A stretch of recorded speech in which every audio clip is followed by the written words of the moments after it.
میری شادی 21 برس کی عمر میں کر دی گئی۔ میرے شوہر کا نام عابد تھا۔ ہمارے 2 بیٹے اور ایک بیٹی تھی جو ہم دونوں کی جان تھے، اور ہم ان کی پرورش میں کھو گئے۔ انہیں پروان چڑھایا، پڑھایا لکھایا، اور پھر ان کی شادیوں کا مرحلہ آ گیا۔ پہلے تو بیٹی کو اس کے گھر کا کیا، اور پھر بیٹے کی باری آ گئی اور بہو کی تلاش شروع ہو گئی۔ لوگ کہتے ہیں کہ فی زمانہ لڑکیوں کے لیے اچھے رشتے تلاش کرنا مشکل امر ہے، لیکن میرے خیال میں جیسے بیٹیوں کے لیے بر ڈھونڈنا مشکل ہو جاتا ہے، اسی طرح بیٹوں کے لیے دلہن ڈھونڈنا بھی جو ہے شعر لانے کی مترادف ہے، کیونکہ بہو نے گھر میں آ کر گھر کا انتظام سنبھالنا اور ہماری نسل کو پروان چڑھانا ہوتا۔ اگر وہ اچھی نہ ہوگی، گھر اور خاندان کا شیرازہ بکھر جائے گا۔ تلاش بسار کے بعد مجھے ایک لڑکی پسند آ گئی جس کا نام فروہ تھا۔ پہلے تو میں اور میری بیٹی ان کے یہاں جاتی رہی۔ جب فیصلہ ہو گیا کہ لڑکی بہت اچھی ہے اور اسی لڑکی کو بہو بنانا ہے، تو عابد سے کہا کہ اب آپ کو ساتھ چلنا ہے تاکہ آپ بھی لڑکی کو دیکھ لیں۔ جب عابد ہمارے ساتھ ان کے گھر گئے اور اس لڑکی کے ماں باپ غرض ان کی فیملی کے تمام افراد سے ملے، سبھی بہت خوش اخلاق تھے۔ عابد بھی ان سب سے مل کر کافی خوش تھے۔ پھر لڑکی چائے لے کر آ گئی، اور لڑکی کو ایک نظر دیکھتے ہی ان کے چہرے کا رنگ بدل گیا۔ وہ از حد پریشان ہو گئے۔ میری نظریں ان کے چہرے پر ٹکی تھی کہ دیکھو میرے میاں کا لڑکی کو دیکھ کر کیا تاثر ہے، انہیں پسند آئی ہے یا نہیں۔ یقین تھا کہ یہ بچی انہیں بھی اچھی لگے گی، کیونکہ وہ تھی ہی اتنی من مونی اور تمیز والی۔ مگر جب شوہر کے ماتھے پر پسینے کے قطرے چمکتے دیکھے تو میرے پیروں تلوں سے زمین نکل گئی۔ دسمبر کا مہینہ اور سخت سردی پڑ رہی تھی۔ بھلا ایسے موسم میں ان کے ماتھے پر پسینہ کیسا؟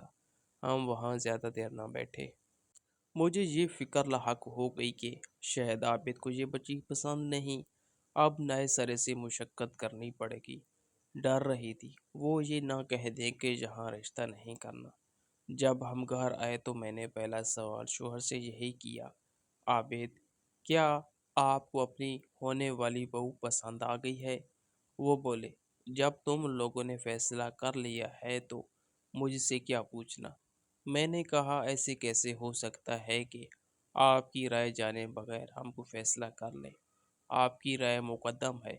اگرچہ ہم سب فروہ پسند ہے، تم سب کو پسند ہے، تو مجھے تم لوگوں کے فیصلے پر اعتراض نہیں۔ رہے لوگ بہت اچھے ہیں، تاہم ایک نظر فہد کو بھی دیکھا دو۔ وہ ایک نظر دیکھ چکا ہے، اسے تو لڑکی بہت پسند آئی ہے۔ اب تو شاید انکار پر وہ ہی آمادہ نہ ہو، کیونکہ وہ اس رشتے پر بہت خوش دکھائی دیتا ہے۔ بس آپ ہاں کہہ دیجئے۔ میں نے دھڑکتے دل کے ساتھ کہا تھا۔ لڑکی سے زیادہ تو اس خاندان، ان کا طور طریقہ اور ماں باپ کو دیکھا جاتا ہے۔ وہ سبھی بہت اچھے ہیں۔ تو ٹھیک ہے، پھر ہاں کہہ دیے۔ ہاں، انہوں نے کچھ پریشانی سے مختصر سا جواب دیا، اور میں نے سکون کا سانس لیا۔ لیکن میرے سرتاج نہ جانے کیوں بہت پریشان دکھائی دیتے تھے۔ رشتہ پکا ہو گیا اور 2 ماہ بعد شادی رکھ دی گئی۔ فروہ کو 2 ماہ بعد ہم دھوم دھام سے بیاہ کر لائے۔ جیسا تصور کیا تھا اسے ویسا ہی پایا، بلکہ جو سوچا تھا اسے بڑھ کر پایا۔ وہ بہت اچھی عادات کی مالک اور ہم سب کا احترام کرنے والی لڑکی تھی۔ سلیقہ مند، پڑھی لکھی اور خوبصورت۔ بھلا اور ہمیں کیا چاہیے تھا؟ میرا بیٹا اس پر 100 جان سے فدا تھا۔ تاہم میں نے محسوس کیا کہ عابد بہو کے گھر آ جانے کے بعد سے کافی پریشان رہنے لگے ہیں، جیسے انہیں اپنے بیٹے اور بہو کی خوشیوں سے کوئی سروکار نہ ہو۔ وہ سب سے لا تعلق سے ہو گئے تھے۔ گھر میں اجنبی اور اس لیے دیے رہنے لگے تھے۔ بہو سے بہت کم بات کرتے، لیکن جب وہ سامنے ہوتی تو ان کی نظریں حسرت بھرے انداز میں اٹھتی تھی، جیسے کہ وہ اسے پہلے سے جانتے ہوں اور ان کا اس سے کوئی رشتہ ہو۔ ایک دن میں نے پوچھ ہی لیا، عابد، فروہ کے آ جانے سے آپ اتنے پریشان اور بجھے بجھے سے کیوں رہتے ہیں؟ جیسے آپ ہم سب سے کچھ چھپا رہے ہیں۔ آپ پہلے تو ایسا نہ تھے۔ آپ مجھے تو اپنی اس پریشانی کی وجہ سے بتا سکتے ہیں، لیکن وہ بس ٹالے جا رہے تھے اور مجھے کچھ نہیں بتانا چاہتے تھے۔ جب میں ان کے پیچھے پڑ گئی اور بہت زیادہ اصرار کیا تو وہ کہنے لگے کہ وعدہ کرو کہ یہ سب سن کر تم مجھے معاف کر دو گی۔ میں نے بھی آخر یہ راز جاننے کے لیے وعدہ کر لیا، اور پھر وہ گویا ہوئے۔ ان دنوں میں فورتھ ایئر میں تھا جب مجھے ایک لڑکی سے محبت ہو گئی۔ وہ بھی کالج ہی کی اسٹوڈنٹ تھی اور تھرڈ ایئر میں تھی۔ ہم صبح سویرے گورنمنٹ ٹرانسپورٹ میں اکٹھے جاتے تھے کیونکہ ہم ایک ہی سٹاپ سے بیٹھتے تھے۔ شروع میں ایک دوسرے کو خاموش نگاہوں سے دیکھتے رہے۔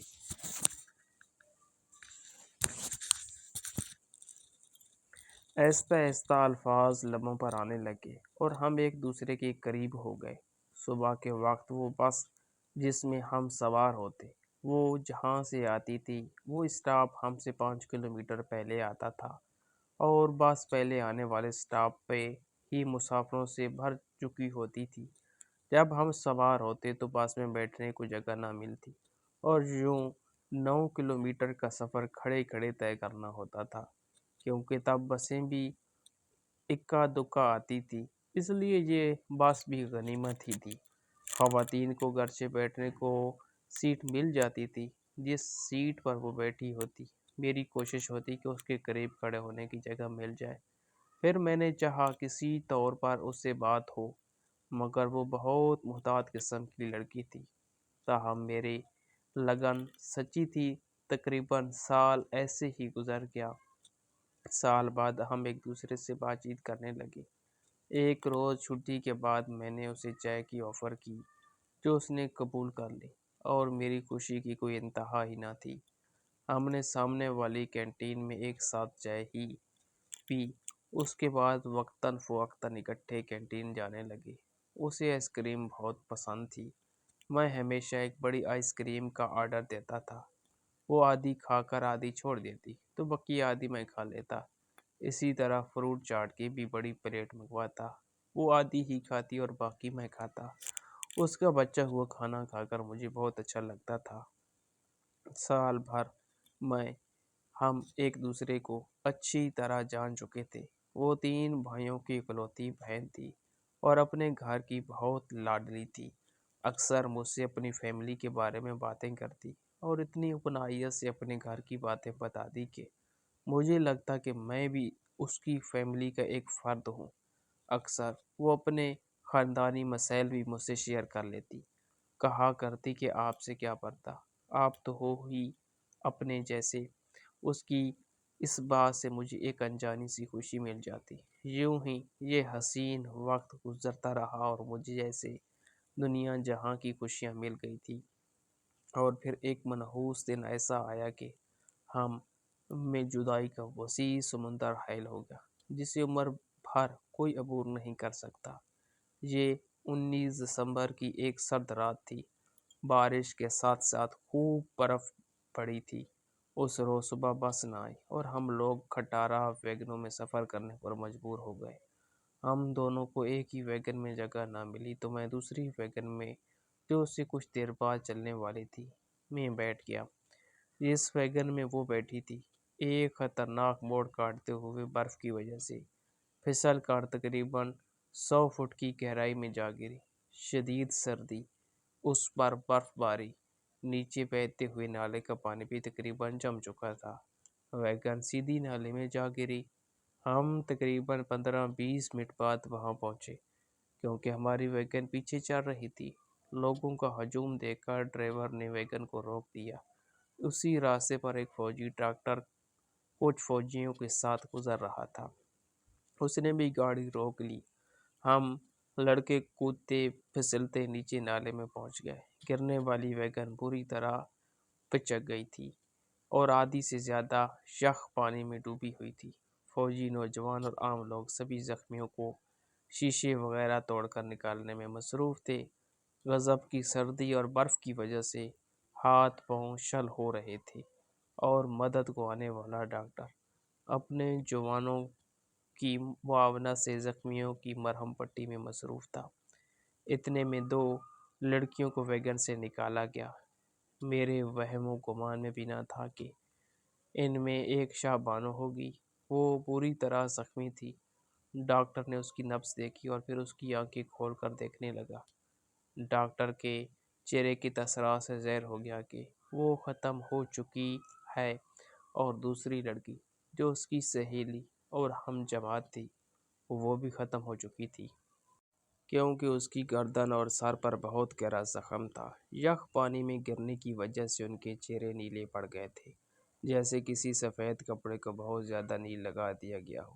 اس وقت کی کیفیت میں بیان نہیں کر سکتا۔ شدید سردی کے باوجود میرے پسینے چھوٹ رہے تھے۔ میرے دل میں اتنی شدید درد ہو رہی تھی، مجھے لگ رہا تھا کہ مجھے ہارٹ اٹیک ہونے والا ہے۔ تبھی میں چکرا کر ایک طرف گر گیا۔ ایک شخص نے آگے بڑھ کر مجھے سہارا دیا۔ وہ سمجھا کہ شاید میں برف پر سے پھسل گیا ہوں، اور میں تو اپنی شاہ بانو کے شاداب چہرے کو جمع ہوا دیکھ کر برداشت نہ کر پایا تھا۔ میری دنیا اجڑ گئی تھی۔ وہ سارے مستقبل کے خواب، وعدے، ارمانوں میں جو میں نے اس کے ساتھ دیکھے تھے، سبھی تو چکنا چور ہو گئے تھے۔ ویگن میں کل 11 سواریاں تھیں۔ 2 لڑکیوں اور ایک لڑکا مر چکے تھے، جن میں ایک میری شاہ بانو بھی تھی۔ باقی تمام سواریاں گرچہ بچ گئی تھی لیکن بری طرح زخمی تھی۔ کسی کی ٹانگ، کسی کا سر اور کسی کے بازو ٹوٹے ہوئے تھے۔ سامنے کا شیشہ ٹوٹنے کی وجہ سے ڈرائیور کا چہرہ لہولہان ہوا تھا، اور اس کی دونوں ٹانگیں بھی ٹوٹ چکی تھی۔ اسی دن سے میری زندگی کی گٹڑی ٹھہر گئی۔ میری سوچیں اور آرزوئیں، جینے کی امنگ، کچھ کرنے کا حوصلہ، سب کچھ جامد و ساکت ہو گیا۔ زندگی کے ایک پل کا بھروسہ نہیں، یہ بات تو ہر وقت سنتے تھے۔ آج اس کا تجربہ بھی اپنی آنکھوں کے سامنے کر لیا تھا۔ کالج کے لڑکے اور کچھ دوسرے لوگ واپس میتوں کے ساتھ ان کے گاؤں پہنچ گئے۔ بارش اور پھر اس کے بعد برف باری کی وجہ سے تدفین شام تک ہو پائی۔ اس حادثے کے بعد میں ہفتوں کالج نہ جا سکا، کیونکہ اب میری زندگی میں کسی کام کی حیثیت نہ رہی تھی۔ آخر کار جوں توں گھر والوں کے پریشر کی وجہ سے پرچے دیے اور کالج کو خیرباد کہہ دیا۔ بے دلی سے پرچے دینے کے سبب میرا نتیجہ بھی زیادہ اچھا نہ آیا۔ میں مشکل پاس ہوا۔ اب سارا دن گھر میں پڑا رہتا، دوستوں سے ملنا چھوڑ دیا تھا۔ گھر والے کہتے کیا ارادہ ہے، آگے پڑھنا ہے یا ملازمت کرنی ہے یا کوئی بزنس کرنا ہے؟ میں انہیں کوئی جواب نہ دے پاتا۔ وہ میری پریشانی نہیں جانتے تھے، کیونکہ میں اپنی پریشانی ان سے چھپائے ہوئے جی رہا تھا۔ شاہ بانو اور میرے درمیان جو تعلق تھا اس کا کسی کو علم نہ تھا۔ میں سوچتا تھا کہ اب باقی زندگی اس بے کیفی کے عالم میں کیسے جی پاؤں گا۔ جب میں آگے کی زندگی جینے کے بارے میں سوچتا تو مجھے ہر طرف اندھیرا ہی نظر آتا تھا۔ 4 سال یوں ہی گزر گئے۔ والدین بار بار مجھ سے وجہ دریافت کرتے، مگر میں کسی سے کچھ نہ کہتا۔ والدین نے جب عرصے تک مجھے بجھا بجھا اور گمسم دیکھا تو فیصلہ کر لیا کہ اب اس کی شادی کر دینی چاہیے، شاید اسے شریک حیات کی ضرورت ہے۔ پھر انہوں نے میرا رشتہ تم سے طے کر دیا، یہ سوچ کر کہ خاندان میں رشتہ طے کیا ہے، بری بھلی نبھ جائے گی۔ خاندانی بدن تھا، میں نے حالات سے سمجھوتا کر لیا تھا۔ شادی کے بعد اس مقدس بندھن کی لاج رکھتے ہوئے میں چپ رہا اور بارہا تمہارے سوالات کرنے کے باوجود لب نہ کھول سکا۔ تم نے بھی نباہ کی ٹھان لی تھی۔ بچے ہو گئے تو ہم ان کی پرورش میں خاکسار ہونے لگے۔ اپنی ہوش نبی نہ رہا، اور میں تمہارا مشکور ہوں کہ تم نے میرا بے حد خیال رکھا۔ ماضی پر وقت کی دھند چمٹنے لگی اور اتنا عرصہ گزر گیا، یہ راز میرے سینے میں ہی دفن رہا۔ شاہ بانو ایسے جہان میں جا بسی کہ اب لوٹ نہیں سکتی، لہٰذا میں نے سوچا اسے بھلا دینے میں ہی عافیت ہے۔ اس کی عینک اور کتابیں برسوں میرے پاس پڑی رہی، اور پھر ایک دن تم نے صفائی کرتے ہوئے پرانی اور فالتو چیزیں سمجھ کر باہر پھینک دیا۔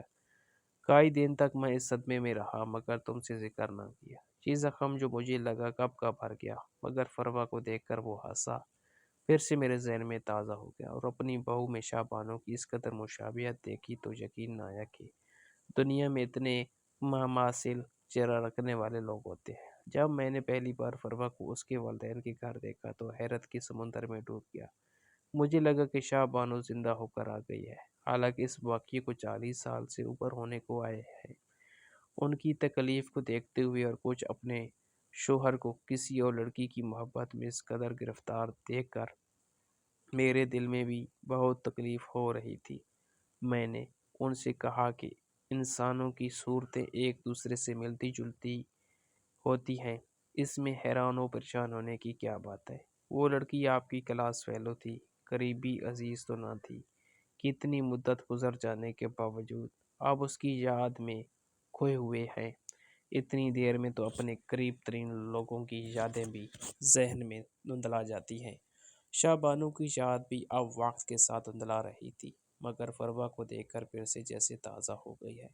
بالکل وہی نقوش، وہی چہرہ، ویسی ہی آنکھیں۔ کیا آپ اس سے اب بھی محبت کرتے ہیں؟ ان کے چہرے پر کرب کی ایک لہر دوڑ گئی۔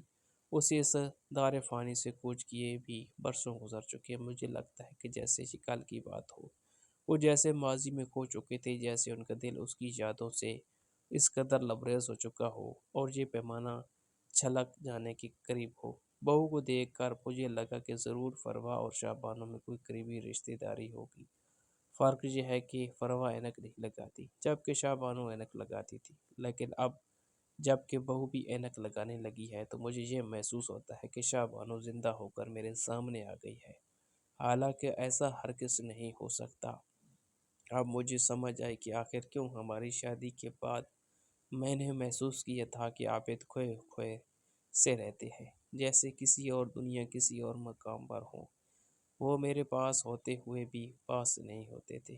یہ عجب احساس تھا جو ہر لمحہ مجھے زخمی کیا کرتا تھا۔ شروع میں بہت پریشان رہی، وقت گزرنے کے ساتھ ساتھ اتنی ہمت آ گئی کہ ان سے سوال کرنے لگی، آخر آپ کا رویہ ایسا کیوں ہے؟ بار بار اس سوال کا دہرایا، لیکن انہوں نے کبھی جواب نہ دیا، بات کو ٹال جاتے تھے۔ وقت گزرتا رہا، میں نے بھی ان کے سرد رویے سے سمجھوتا کر لیا، یہ سوچ کر کہ بعض لوگ پیدائشی اس طرح کے ہوتے ہیں۔ یہ بھی شاید ابتدا سے ہی ایسا مزاج لے کر پیدا ہوئے ہیں۔ بچے ہو گئے اور ہم ان کی پرورش میں کھو گئے۔ اب عابد کو اس قدر غمگین دیکھ کر میں نے ان سے کہا کہ میں فروا سے پوچھوں گی کہ اس کی فیملی میں کوئی شاہ بانو نام کی لڑکی گزری ہو جس کا انتقال ویگن کے ایکسیڈنٹ میں ہوا ہو۔ شاہ بانو اور فروا میں کوئی قریبی رشتہ داری بھی تو ہو سکتی ہے۔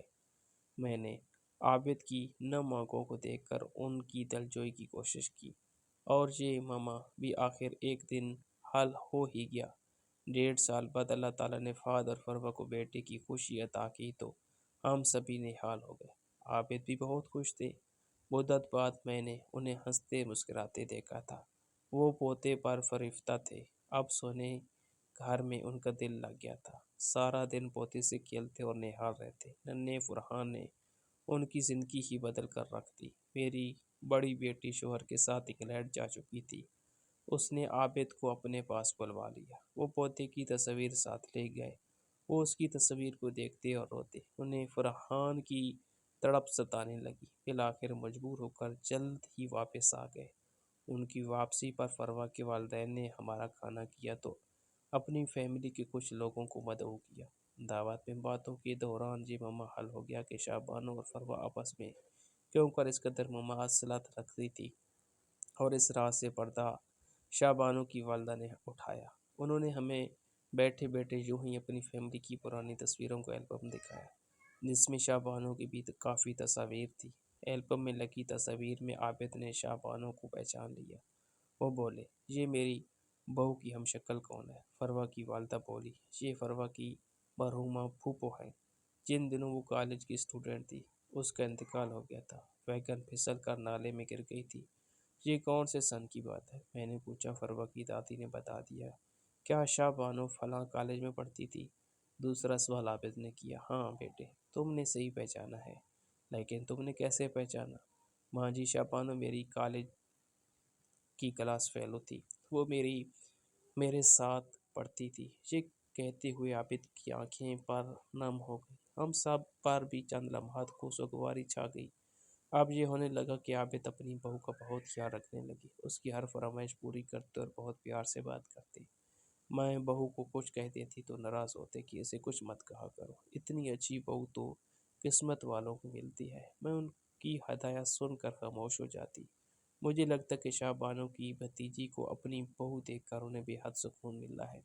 شاہ بانو کے کھو جانے کی پریشانی اور اس کی ناگہانی موت کے دکھ نے بڑے عرصے تک عابد کو گیلی لکڑی کی طرح سلگائے رکھا تھا، لیکن اب بہو کو سکھ پہنچا کر جیسے انہیں قرار آنے لگا تھا، جیسے فروا کو سکھ پہنچا کر وہ شاہ بانو کی روح کو خوش کرنا چاہتے ہوں۔ وہ بہو کو دیکھ دیکھ کر جیتے تھے، وہ جو حکم کرتی فوراً بجا لاتے، اس کی کسی بات کو رد نہ کرتے، گویا ان میں اس کے سامنے انکار کی ہمت نہ تھی۔ وہ اگر تارے توڑ کر لانے کا کہتی تو شاید وہ صحیح کرتے، اگرچہ یہ ناممکن بات ہے۔ اچانک ان کی زندگی میں نیا موڑ آ گیا۔ وہ اب شاہ بانو کو خواب میں دیکھنے لگے۔ جس روز خواب میں اسے دیکھتے، صبح مجھے خواب سناتے وقت گویا وہ کسی اور دنیا میں ہوتے، یہ بھول جاتے کہ میں ان کی بیوی، ان کی شریک حیات ہوں۔ اس طرز عمل کی وجہ سے برا بھی مان سکتی ہوں، مگر میں برا نہیں مانتی تھی کہ میرے شوہر کو جس بات سے قرار ملے وہ اہم تھی میرے لیے۔ جانتی تھی کہ کچھ جذباتوں پر انسان کا بس نہیں ہوتا۔ عابد کی ان باتوں پر اگر میں اعتراض کروں گی تو وہ خود کو مجھ سے چھپانے لگیں گے، اور میں انہیں چاہتی کہ عابد مجھ سے اپنے آپ کو مخفی رکھنے کی کوشش کریں۔ یہ نکتہ سمجھ چکی تھی کہ اگر بیوی اچھی دوست بن جائے تو شوہر کے دل کے قریب ہو جاتی ہے۔ شادی کے بعد سے ہی اب تک میں ان کے دل سے دور دور رہی تھی، جیسے ہم اجنبی ہوں، اور اب جب رازداں بنی تو بے حد قریب ہو گئی تھی۔ وہ اپنے تمام دکھ سکھ اور پریشانیاں مجھ سے شیئر کرنے لگے۔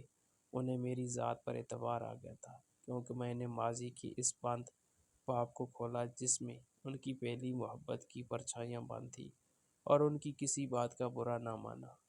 برا کیوں مانتی؟ ایک ایسی عورت جو ان کی زندگی میں نہیں تھی، جو مر چکی تھی، وہ میری مد مقابل کیوں کر ہو سکتی تھی؟ اپنے رب سے دعا کرتی تھی کہ وہ مجھے صبر اور میرے شوہر کو سکون عطا کرے۔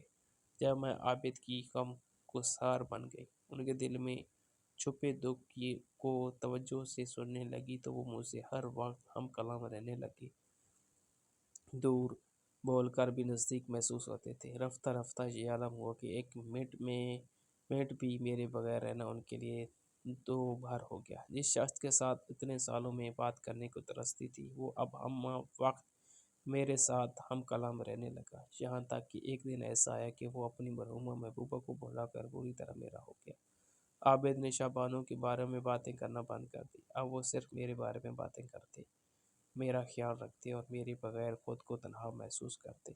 میں ان کے لیے ایک اہم بستی ہو گئی تھی۔ گھر میں ادھر ادھر ہوتی تو دروازے سے اندر آتے ہی آواز لگاتے، کہاں ہو بھائی، نظر نہیں آ رہی؟ بچوں سے پوچھتے، ارے بھائی کہاں ہے تمہاری دادی؟ میں کچن میں ہوتی تو وہ آ جاتے، کہتے، ارے بھائی کیا ہو گیا ہے؟ گھر میں ایک پال کو تمہیں نہ دیکھوں تو جی گھبرانے لگتا ہے۔ تب میں ہنس کر کہتی کہ فروا کا احسان ہے کہ وہ بہو بن کر اس گھر میں آئی، تو برسوں سے آپ کے دل میں چھپا ہوا راز ہم پر کھلا، اور شاہ بانو کی پرچھائیوں کو ہم نے آپ کے دل سے بالآخر باہر نکال کر ہی دم لیا۔